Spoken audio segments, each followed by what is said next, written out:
നമസ്കാരം സുഹൃത്തുക്കളെ. Tarot love energies എന്ന നമ്മുടെ ഈ ചാനലിന്റെ പുതിയൊരു അധ്യായത്തിലേക്ക് എല്ലാ മാന്യ പ്രേക്ഷകർക്കും എൻ്റെ വിനീതമായ നമസ്കാരം. പേഴ്സണൽ റീഡിങ്ങിന് താല്പര്യമുള്ളവർക്ക് എൻ്റെ വാട്സപ്പ് നമ്പർ ഞാൻ ഡിസ്ക്രിപ്ഷൻ ബോക്സിൽ കൊടുത്തിട്ടുണ്ട്. എൻ്റെ വാട്സപ്പ് നമ്പറിൽ എനിക്ക് സന്ദേശം അയച്ചു കഴിഞ്ഞാൽ പേഴ്സണൽ റീഡിങ്ങിൻ്റെ വിശദാംശങ്ങൾ ഞാൻ അവിടെ അറിയിക്കുന്നതായിരിക്കും. നമ്മുടെ ഇന്നത്തെ വായനയുടെ തലക്കെട്ട് എന്ന് പറയുന്നത് ഫോട്ടോ അട്രാക്ഷൻ ടെക്നിക്കാണ് ചെയ്യാനായി പോകുന്നത്. ഈ വ്യക്തി നിങ്ങളോട് ക്ഷമാപണം നടത്തുവാൻ ആഗ്രഹിക്കുന്നുണ്ട്. വീഡിയോയിൽ കാണിക്കുന്ന ഫോട്ടോയിൽ നോക്കിക്കൊണ്ട് ഈ വായന കേൾക്കുക. 24 മണിക്കൂറിനുള്ളിൽ ഈ വ്യക്തി നിങ്ങളെ കോണ്ടാക്ട് ചെയ്തിരിക്കും. അതിശക്തമായിട്ടുള്ള റിയൂണിയൻ പോസിബിൾ ആക്കുന്ന രീതിയിലുള്ള എത്ര ലോങ് ഡിസ്റ്റൻസ് റിലേഷൻഷിപ്പ് ആയാലും, എത്ര തകർന്നടിഞ്ഞ പ്രണയബന്ധമോ ദാമ്പത്യ ബന്ധമോ ആയാൽ പോലും അതിനെല്ലാം ഒന്നിപ്പിക്കുന്ന രീതിയിലുള്ള അതിശക്തമായിട്ടുള്ള മാനിഫെസ്റ്റേഷൻ വായനയാണ് ചെയ്യുവാനായി പോകുന്നത്.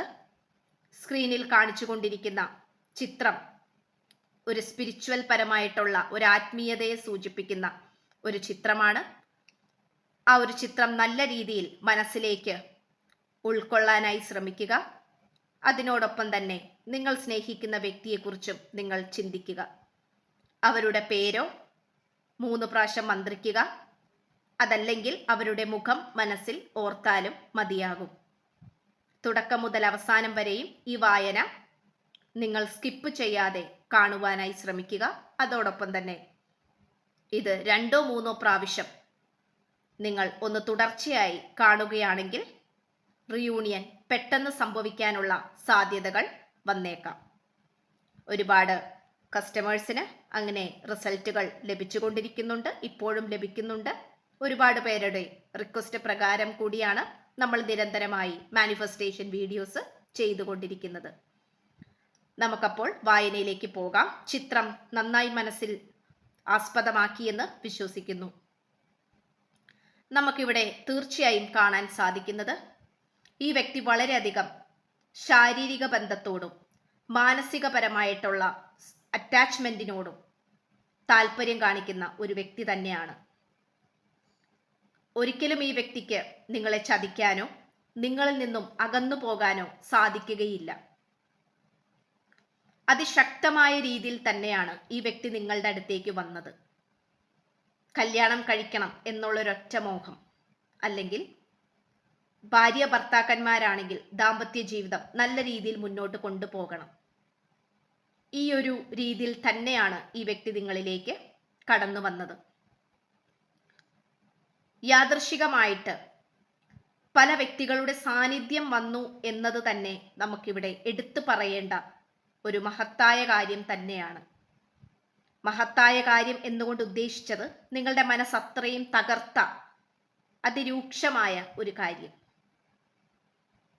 ഈ വ്യക്തി പലവരുടെയും കെണികളിൽ വീണു പോയതായിട്ട് നമുക്ക് കാണാൻ സാധിക്കുന്നുണ്ട്. നിങ്ങളിലെ കുറവുകൾ മനസ്സിലാക്കിക്കൊണ്ട് നിങ്ങൾക്ക് മുൻപായി മറ്റാരോ പ്രവർത്തിച്ചതായി നമുക്കിവിടെ കാണാൻ പറ്റുന്നുണ്ട്.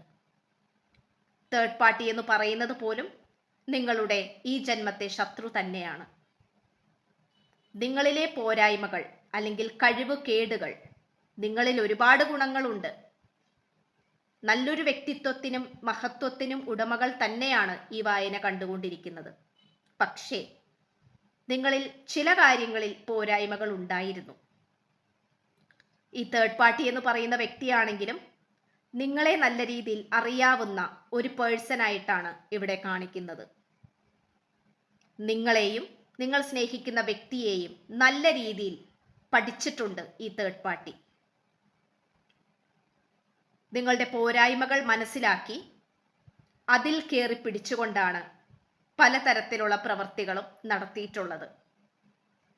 നിങ്ങളുടെ വ്യക്തി ആ വലയിൽ വീണുപോയി.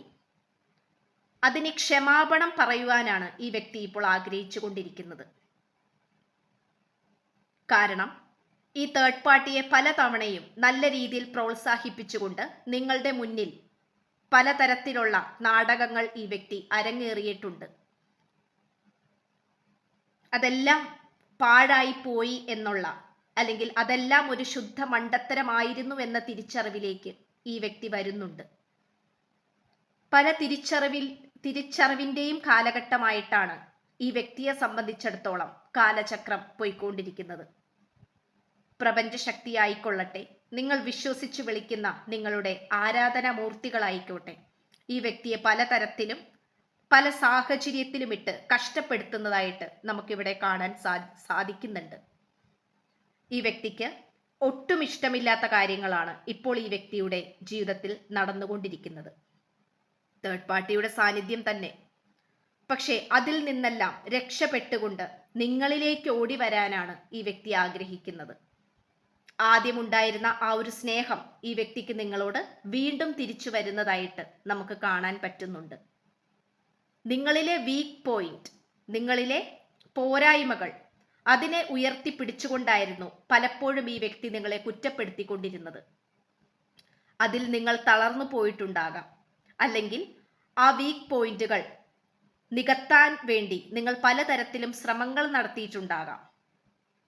പക്ഷേ അതൊന്നും ഒരു യഥാർത്ഥ സ്നേഹത്തിലേക്ക് വന്നിരുന്നില്ല എന്നുള്ളത് മറ്റൊരു സത്യം. നിങ്ങൾ ഈ വ്യക്തിയെ മനസ്സുകൊണ്ടാണ് സ്നേഹിച്ചത്. പക്ഷെ ഈ വ്യക്തിയാണെങ്കിലോ പുറമെയുള്ള സുഖകരമായിട്ടുള്ള കാര്യങ്ങളിലേക്ക് മാത്രമായിരുന്നു കണ്ണുകൾ പോയിക്കൊണ്ടിരുന്നത്. മനസ്സിനുള്ളിലെ സ്നേഹം ഉണ്ടായിരുന്നു, പക്ഷെ എപ്പോഴൊക്കെയോ അതിലേക്ക് വിഷവും കലർന്ന ഒരു സാഹചര്യമാണ് ഉണ്ടായിട്ടുള്ളത്. അത് പലവരുടെയും സാന്നിധ്യം കൊണ്ടും കൂടിയാണ് ആ ഒരു തരത്തിലേക്ക് പോയത്. അതുകൊണ്ട് നിങ്ങളുടെ വ്യക്തിയെയും പരിപൂർണമായി നമുക്കിവിടെ കുറ്റപ്പെടുത്തുവാനും സാധിക്കില്ല. നിങ്ങളുടെ കഷ്ടകാലം എന്നുള്ള രീതിയിൽ ഇവിടെ ചെറുതായി നിങ്ങൾക്കിടയിൽ ഇഷ്ടക്കേടുകൾ വരാനും അത് പിന്നീട് ഒരു പിരിയുന്ന ആ ഒരു രീതിയിലേക്ക് പോകാനും പിരിഞ്ഞിരിക്കാനുമൊക്കെയുള്ള സാഹചര്യങ്ങൾക്ക് വഴിയൊരുക്കി. തീർച്ചയായിട്ടും ഈ വ്യക്തി ഇപ്പോൾ നല്ല രീതിയിൽ പശ്ചാത്തപിക്കുന്നുണ്ട് എന്നുള്ളത് സത്യസന്ധമായിട്ടുള്ള കാര്യം തന്നെയാണ്. ഈ വ്യക്തി ഇപ്പോഴും ആ ഒരു സന്തോഷത്തിന് വേണ്ടിയിട്ട് കാത്തിരിക്കുകയാണ്. പണ്ട് നിങ്ങളെ നല്ല രീതിയിൽ അവഗണിച്ചതിനും കളിയാക്കിയതിനും പരിഹസിച്ചതിനും നിങ്ങളുടെ പോരായ്മകൾ തുറന്ന് ഉറക്കെ പറഞ്ഞതിനും മറ്റുള്ളവരോട് ചർച്ച ചെയ്തതിനുമൊക്കെ ഈ വ്യക്തി വിഷമിക്കുന്നു. ഈ വ്യക്തി നിങ്ങളുടെ മനസ്സ് മനസ്സിലാക്കാൻ ശ്രമിക്കുന്നുണ്ട്. നിങ്ങളാണെങ്കിലോ കുറച്ചും കൂടെ സ്മാർട്ടായിട്ടുള്ള ഒരു രീതിയായിട്ടാണ് കാണിക്കുന്നത്. കുറച്ചും കൂടെ ആത്മവിശ്വാസം, ധൈര്യം, സെൽഫ് ലവ് ഇതൊക്കെ തിരിച്ചു വന്നതായി നമുക്കിവിടെ കാണാൻ സാധിക്കുന്നുണ്ട്. ഇപ്പോൾ ഈ ഹൃദയം കീറി മുറിച്ചിരിക്കുന്ന വേദനയിലിരിക്കുന്നത് നിങ്ങളല്ല, ഈ വ്യക്തിയാണ്. ഈ വ്യക്തിയാണ് നിങ്ങളിലേക്ക് കടന്നു വരാൻ ആഗ്രഹിച്ചു കൊണ്ടിരിക്കുന്നത്, അല്ലെങ്കിൽ അതിനു വേണ്ടിയിട്ടുള്ള തന്ത്രപ്പാടിലാണ്. വെയിറ്റിംഗ് എനർജി തന്നെയാണ് കാണിക്കുന്നത്.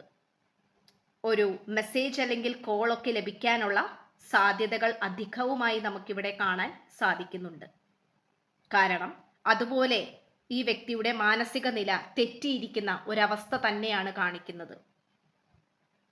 സമാധാനമില്ല. ഇനി സമാധാനം ലഭിക്കണമെങ്കിൽ തീർച്ചയായിട്ടും ഈ വ്യക്തിക്ക് നിങ്ങളുടെ സാന്നിധ്യം കൂടിയേ തീരും. അല്ലെങ്കിൽ മാപ്പുകളോ നമ്മൾ കുമ്പസാരിക്കുന്നത് പോലെ എല്ലാ കാര്യവും നിങ്ങളുടെ അടുത്ത് തുറന്നു പറഞ്ഞുകൊണ്ട് ഈ വ്യക്തിയുടെ മനസ്സ് നല്ല രീതിയിൽ ശൂന്യമാക്കി വെക്കണം എന്നുള്ള ചിന്ത ഈ വ്യക്തിക്ക് വരുന്നുണ്ട്. എല്ലാ കാര്യങ്ങളും നിങ്ങളുടെ അടുത്ത് തുറന്നു പറഞ്ഞാൽ മാത്രമേ ഈ വ്യക്തിക്ക് ഇനി മുന്നോട്ട് മോക്ഷം ലഭിക്കുകയുള്ളൂ എന്നുള്ള തിരിച്ചറിവ് ഈ വ്യക്തിക്ക് വന്നുകൊണ്ടിരിക്കുന്നു. തീർച്ചയായിട്ടും നമുക്കിവിടെ വളരെ പോസിറ്റീവായിട്ടുള്ള കാര്യങ്ങളാണ് ലഭിച്ചുകൊണ്ടിരിക്കുന്നത്. വളരെ പോസിറ്റീവായിട്ടുള്ള എനർജികൾ നിങ്ങൾക്ക് മെസ്സേജ് വരാനുള്ള സാധ്യതകൾ കാണിക്കുന്നുണ്ട്. ഈ വായനയുടെ തുടക്കത്തിൽ തന്നെ കാണിക്കുന്ന ഒരു ചിത്രം മനസ്സിൽ നല്ല രീതിയിൽ ഉൾക്കൊണ്ട് ഈ വ്യക്തിയെ ഓർത്തുകൊണ്ട് ഈ വായന തുടക്കം മുതൽ അവസാനം വരെയും കാണുവാനായി ശ്രമിക്കുക. 2-3 പ്രാവശ്യം ആവർത്തിച്ച് കാണുകയാണെങ്കിൽ പോലും ഓട്ടോമാറ്റിക് ആയിട്ടുള്ള റിയൂണിയൻ പോസിബിൾ ആവുന്നതായിരിക്കും. ഈ ഒരു തലക്കെട്ടിൽ നമ്മൾ കൊടുത്തിരിക്കുന്നത് 24 മണിക്കൂറാണ്. അതിലും നമുക്ക് തീർച്ചയായിട്ടും റിയൂണിയൻ പോസിബിൾ ആകാനുള്ള സാധ്യതകൾ അധികവുമായിട്ട് നമുക്കിവിടെ കാണാൻ പറ്റുന്നുണ്ട്. അത് വിശ്വസിച്ച് മനസ്സിലേക്ക് എടുത്തുകൊണ്ട് വേണം ഈ ഒരു വായന കാണുവാൻ. പേഴ്സണൽ റീഡിങ്ങിന് താല്പര്യമുള്ളവർക്ക് എൻ്റെ വാട്സപ്പ് നമ്പർ ഞാൻ ഡിസ്ക്രിപ്ഷൻ ബോക്സിൽ കൊടുത്തിട്ടുണ്ട്. എനിക്ക് വാട്സപ്പിൽ മെസ്സേജ് ചെയ്താൽ പേഴ്സണൽ റീഡിങ്ങിൻ്റെ വിശദാംശങ്ങൾ ഞാൻ അവിടെ അറിയിക്കുന്നതായിരിക്കും. ഈ ചാനൽ ആദ്യമായിട്ടാണ് കാണുന്നതെങ്കിൽ ഇഷ്ടപ്പെട്ടാൽ സബ്സ്ക്രൈബ് ചെയ്യുക. ഈ വീഡിയോ ഇഷ്ടപ്പെട്ടാൽ ലൈക്ക് ചെയ്യുക. നിങ്ങളുടെ വിലയേറിയ അഭിപ്രായങ്ങൾ കമന്റ് ബോക്സിലൂടെ രേഖപ്പെടുത്തുക, ഷെയർ ചെയ്യുക. പുതിയൊരു അധ്യായത്തിൽ കാണുന്നത് വരേക്കും എല്ലാ മാന്യ പ്രേക്ഷകർക്കും എൻ്റെ വിനീതമായ നന്ദി, നമസ്കാരം. God bless you.